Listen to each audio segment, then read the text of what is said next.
Орон нутгийн сонгууль зохион байгуулалттай холбоотой асуудлыг хэлэлцсэн.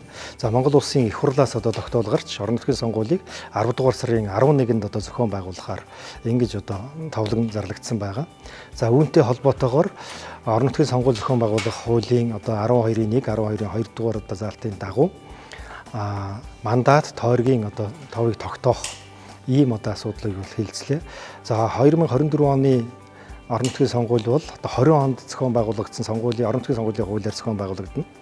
За энд бол дөрвөн гол асуудлыг хол болох ёстой. Хүн амын тоо, газар нутгийн байрлал, за дээрээс нь засаглахааны нэгжийн хуваарь гэх мэтийн асуудлуудыг гол болгож хэлцдэг. Тийм учраас аймгийн иргэдийн хурлын орон нутгийн сонгуулийн 2024 оны мандатын тоо, зааман тойргийн хуваарлтыг бид бүхэн яг хэвээр нь батллаа.